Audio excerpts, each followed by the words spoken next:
Welcome back to M&M with the Mid-Morning Madness. Look at Ron over here. I'm the Worm. We're the bad boys of sports entertainment. Bad boys. Just trying to get big, you know? Ready to get big? It's been a while since we got big, and I've been feeling this time we need to start getting big again. I feel like I just want to see you just give me a little bicep flex. Oh, you know, I've been learning from Ron. I've seen how he does it, and he's getting pretty crazy on the court. Yeah. So, I don't know. We'll see how I get on this show. Maybe I get a little big. I'm going to start knocking things over. Maybe I just married my book again. I don't know. It just depends. Why not? How I feel. Man. So, I mean, we're talking about basketball today. Playoffs. If you haven't seen it. Playoffs then? Playoffs? You haven't seen it. I mean, oh, man. Get from out under the rock. Yes. It's playoff time in basketball. It's always a good time, especially if you're a huge basketball fan. Whether or not, playoffs is always fun, no matter what sport it is. Let's talk about the first game going on, Oklahoma versus Memphis. Man. Good matchups, good teams. Who would have thought Memphis would be there right now facing San Antonio, but they're there. What's going on? Man, what's going on is Zach Randolph, Zebo, getting in the paint, throwing people around, hitting jumpers. Who thought he would still have this? Who thought he ever had this? Exactly. Last time I checked, this guy was a bum. A few years back, no one was talking about Zach Randolph. He was playing in New York. Went to the Clippers. He went everywhere. I think one season he had like 3 teams or something like that. And not playing well. All of a sudden, the spark is there. I don't know. He's looks amazing, hitting jumpers, dunking, owning the glass. Him and Marc Gasol. Playing big. Marc Gasol needs to teach Pau Gasol how to do that. We'll get on that subject down the way. Well, that's a sensitive subject to me. I know, but hey, maybe that is true. I mean, maybe we should bring that trade back. Marc Gasol is looking really good. The big 2 guys right there in the middle, that is a scary matchup. Whether you got Perkins facing Marc Gasol or whether you got whoever facing them, it's a scary matchup. It's a handful, to be honest. I mean, you look at Zach Randolph, throws up 34 points. 10 rebounds. Then you look over at Marc Gasol. I mean, no slouch. The guy puts up 20 points, 13 rebounds. Together, that's 36 points, 23 rebounds. Wow. And that's even with Durant and Westbrook scoring 33 and 29 apiece. Wow. That's insane. When you got Durant putting up 33 and Westbrook 29. And yet they still lose. And you still lose. And I mean, they lost decidedly, 114 to 101. Yeah. Not to mention the bench outscores Oklahoma by 11. I think the bench is going to have a huge impact in this game. You know, plain and simple. I just think that the guys there just know how to play, and they play as a team. Not to mention Tony Allen. What a defender. Yeah, that guy is such a great defender. Combined with Shane Battier, another great defender. Yeah. He made some big plays. He made some plays down the way. Got a couple steals. That's how you get things done. They know how to make big plays when they count. I mean, O.J. Mayo sitting on the bench there. They don't even have Rudy Gay, yet this team is just playing out of their mind. Yeah, they're playing well. It's going to be a great series. Game 2's coming up. Who do you think is going to get Game 2? Out of respect for the Thunder and that crazy atmosphere that they bring over there in Oklahoma, I'm going to take the Thunder. I say Durant hits a big shot. It's going to be a close game, but I say Durant hits a big shot. Russell Westbrook goes off every night. Those 2 go off big. And maybe James Harden steps up and gives them some points that they need. How about for you? I'm going to have to go the other way. I mean, I think Memphis right now is hyped up. They're getting good. They're just nonstop. They're on a downhill trot. They're running. They can't be stopped. You get in their way. Look what happened. San Antonio. They're in your dust now. So I'm going with Memphis, the underdogs. I think they're looking too good right now. You can't stop them. I think they got this. All right. Game 2, definitely. Speaking of downhill, how about let's jump into the Chicago-Atlanta series where Chicago, who's already played a little sketchy against Indiana and survived. But yet, not in Game 1. Get beat 103-95 at home to the Atlanta Hawks. Yeah, well, Joe Johnson was playing amazing. He came out. He was ready to play. He just put up 34 points. That guy was offensively and defensively, too. He had some good moments. But offensively, he was ready. Man, not to mention, I give him more than just Joe Johnson. Joe Johnson played great. Jamal Crawford had 22 off the bench. Off the bench. Atlanta shoots 51% overall. They shoot 54% from behind the arc against the #1 defensive rated team in the entire NBA. Exactly. And to top it off, against the NBA MVP. Well, soon to be. They haven't declared him yet. Well, sources coming out saying he's MVP. Okay, but to talk speaking, that's a great intro, I think. Derrick Rose, MVP numbers in the regular season. Yes, he scores 24 points, has 10 assists. but he does it on 11 of 27 shooting, and he's still under 40% in the playoffs. Just take 27 shots and only to get 24 points. That's all you need to say right there. If you're Yeah. shooting more shot attempts than you have points, you're not shooting a high enough percentage. Well, I don't think nobody else is really playing too well. Usually, he likes distributing the ball. He'll get about 13, 14 assists, when he's playing a great game. But nobody's really hitting the ball too well. So I think he had to feel he had to take more control of the game. He had to make sure he had to take more shots because he felt confident in his shot. I agree, but you also had Luol Deng, who did put up 21. Yep. Boozer had a good third quarter. I'll give him that. He didn't have a great game, but he had a good third quarter. But he's shooting under 40%. This is an that's MVP. not good. For playoffs. For playoffs, this is supposed to be the moments where you're supposed to be your biggest. 50% above. I just think that game 2.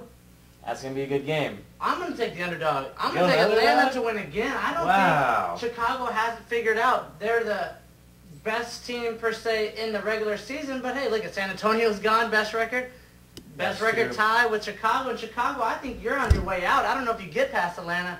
I take Atlanta in game 2 and probably about the same margin, 8 points, somewhere in that ballpark. I'm going to have to definitely go against you on this one. It's hard to go against Chicago while they're playing in Chicago.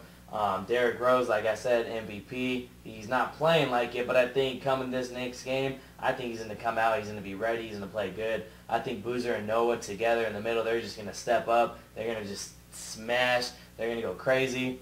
I'm going to have to go with Chicago. I think my princess over here is going to have to wear a tiara after I smash on him in my prediction. We're going to have to come back on this, and we're going to see who's dominating. All right. Yes, it's going to be me. We'll be back on this one. And game 2 he's going to have for the that tiara one. ready for you guys. The other games. Let's hop into it. Oh, this is mine. You this know is it's his. mine. I'm just going to go take a break real quick while he's talking. He might as well, because it's my time to gloat.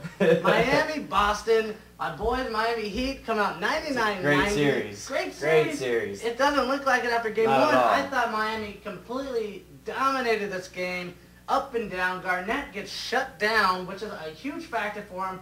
Pierce went off. I mean, not off. Pierce had 19 and 7. Allen had a great game, 25. He went, what was it? I believe he went 5 for 8 behind the arc. 5 for 8 is, hey, it's Ray Ray. Yeah, it's Ray Ray. You could expect more. Shooter in the history. But to hit 5 of 8 behind the arc, that's impressive in playoffs. Because the pressure is on, definitely. But to hit that many threes, help your team out, and you still lose, something's going on. Guess what? He didn't shoot the best percentage from behind the arc because my boy James Jones went 5 of 7, 25 points. Crucial. Hold on, who? Yeah, James Jones, if you guys haven't heard of him. Okay, Well, nobody has in Miami because the role players haven't stepped up all year. But like I've been saying, if role players step up for Miami, this team cannot be beaten. And that's what it's going to come down to this series, just like the Oklahoma series. I think this game's going to be benched no matter what through the whole season for Miami. If their bench didn't produce, they didn't play well. It had to carry the shoulders. LeBron had to carry the team on the shoulders. D. Wade had to. Bosh stepped up a few games. So if those three right there don't have a big game, they have to have a role player to get a big game. If not, Boston got this series. Well, I've decided after Chris Bosh's miserable game 1, I'd like to re-nickname him Chris Garbosh. Garbosh. I like that. I like that a lot because he's playing like he's playing like garbage. But you know what? Dwayne Wade goes off for 38. He only averaged 13 a game against him in 4 regular games. But it's the playoffs, like we talked about. Exactly. Stars show up. Dwayne Wade, LeBron puts up 22 and 6. And wow, you know what? This might be the team to beat. Oh, definitely, I agree. Just by watching their game 1 and watching the series before, they're a great team. They're talented overall. They have a good bench, which should be putting up better numbers than what they're doing. But I think, like we've spoken before, they're starstruck right now. They see all the stars, LeBron, Bosh, and Wade, putting up good numbers, doing well, and they get nervous that they have to produce the same numbers. I would agree, but hey, James Jones said, hey, I want a piece of that pie. He came out, played great. Let's go game 2. We'll you see tell game me. 2. You tell me. Okay, I'm going to tell you this. If James Jones doesn't put up his 25 points, let alone put up half of that with 12 points, 13 points, I don't think Miami's going to win. But in this pick, I'm going to have to pick Miami game 2. Reason being, they're in Miami. They're a great team. Boston, they do get scared, but I see Boston, they'll go down 2-0. They'll come back fighting. I'm just going to save this video because you picked Miami first time ever. Hey. You know I got Miami game 2. I don't think it matters. I don't want to wear that tiara. You can wear it. Yeah, you finally got to go agree with me. He knows he's nervous now. But I got to say, of course, Miami wins game 2, no doubt about it. I think they win by 5 to 10 Boston's a good team, a great team, but right now Miami's playing better, and I'm taking Miami in Game 2. I almost made a bold prediction, but step back. My step back is we're gonna go to your area, your spotlight time. The best team in the league. Woo, Didn't play like it last night. Lakers versus Dallas. Oh, okay. I was confused when you said best team. I was like, wait a minute. I don't think the best team. We're talking Lakers now. Oh, we're still Miami. I thought West we just Coast. finished. Oh, that's better. That's a better It was a good game. 96-94. Dallas ended up winning. Kobe missed the last second three-pointer to win the game. But you know what? It's one game. I ain't too worried. You know, Kobe played great. What can you say? Kobe played amazing. What did he put up? 36 points? Telling fact in that 36 points, though, Kobe, 0 assists. Does miss the game winner. Did have 2 turnovers at the end of the game that were crucial. The big German, Dirk, a bit nasty. 28 points, 14 rebounds.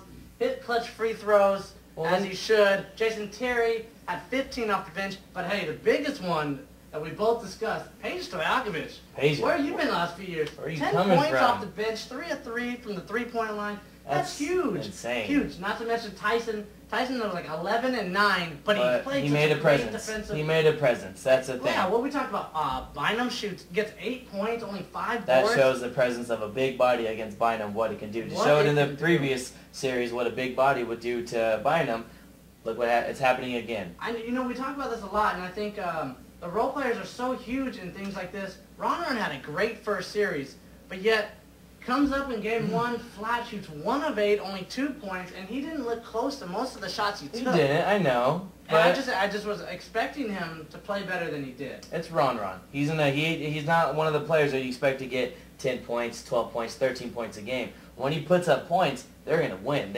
For some reason, his little mentality where he gets psychotic and goes crazy and hits threes and starts flexing and giving kisses to the fans. That's when I get nervous about the show. Everybody. When you start doing that, I get nervous too. Like, you might as well take a step out real quick. Hey, I'm going to rip your sleeves off. Back. Don't do it.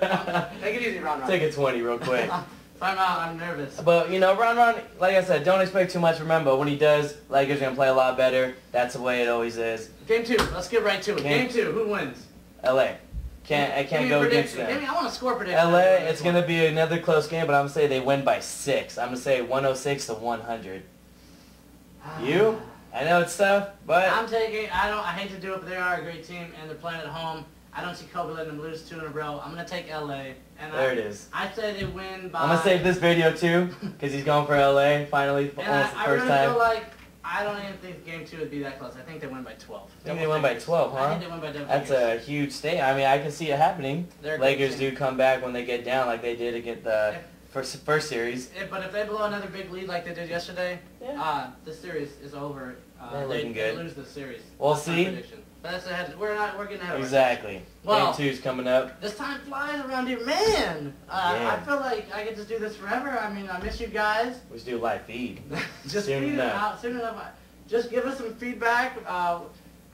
Who knows? Let people come and talk to us. Let us know what's up. You know, we missed us. Some people have been asking us, when you guys doing another show? What's going on? How to bring it back. Exactly. So we're back. We're going to make sure we stay here and do as many shows as we can for you guys. If you guys like, follow us on Facebook at M&M Madness Razzle Dazzle. That is right. Razzle and Dazzle. You didn't hear nothing wrong. Get that straight, and follow us at Twitter at M&M Madness. So I just gotta say, I'm glad to be back. Sugar and spice and everything good. Nice. Smells good. Tastes good. Always good. It is good. It is good. That's Give us some feedback. We'll be back again soon, guys. Let us know what you think and follow us. We'll see you soon. See ya.